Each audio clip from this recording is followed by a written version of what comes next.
the Kurdistan Regional Government, from the UN and from the EU. مافە دەستوریەکانی هەرێمی کوردستان و پێشێلکاریەکان لەسەر دەستوری گشتی حکوومەتی عێراق ناوەڕۆکی ئەو پانێڵە بوو کە لە زانکۆی سۆران بۆ ژمارەیەک لە شارەزا و یاساناس و نێودەوڵەتی و ناوەخۆی ڕێکخرابوو. لە گرنگترین ئەو بابەتانە ئایا بەپێی دەستوری ئێستای عێراق مافەکانی گەلی کورد زامن کراوە یان هاوشێوەی شایستەداراییەکانی بێبەش دەکرێت لێی. زانکۆی سۆران بە بەشداری پسپۆرانی نێودەوڵەتی و ناوخۆیی پانێڵێکی گفتوگۆ ئامێز بۆ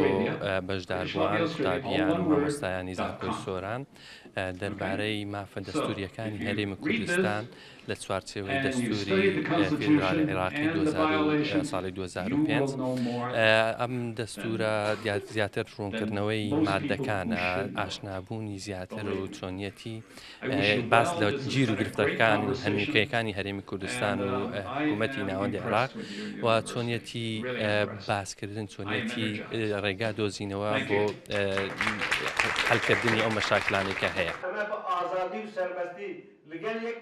لە بەشێکی تری ئەو پانێڵە قسەکردن بوو لەسەر ڕۆلی ئەمریکا و نەتەوە یەکگرتووەکان و وڵاتە هاوپەیمانەکان لە باشترکردنی پەیوەندی نێوان حکوومەتی ناوەند لەگەڵ تەواوی پێکاتەکانی عێراق بەتایبەتی هەرێمی کوردستان وەک دووەم گەورەنەتەوە لە عێراق کە ئێستا ڕوبەڕووی بارودۆخێکی خراپ بۆتەوە دوای ڕفراندۆمەکەی هەرێم و ڕووداوەکانی 16 ئۆکتۆبەر ئایندەی کورچی دەبێ بەپێی دەستور.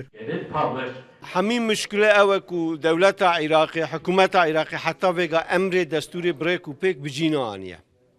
اف کشه مشکل اوه حتی امروزی حکومت بغداد به دستوری و به قانونی و غیر مشروع حرکت که جبوی زور پیوسته خلق کردستان کو بزنبن حق و حقوق کردستان هرم کردستان و هو که همه همولاتی عراقی حق و حقوق وانشیه بيجومان قابل بدستوري بل دجي جلك كسا بدستوري بحق سنية عرب لوانا شاتيا حق مسيحية حق تركمانة حق ملاتيدن يعني بدستوري ضرر ده حمي يكا ووكي دست بيكا دستور عراقي دا جد بيجا دبي يكتيا عراقي السر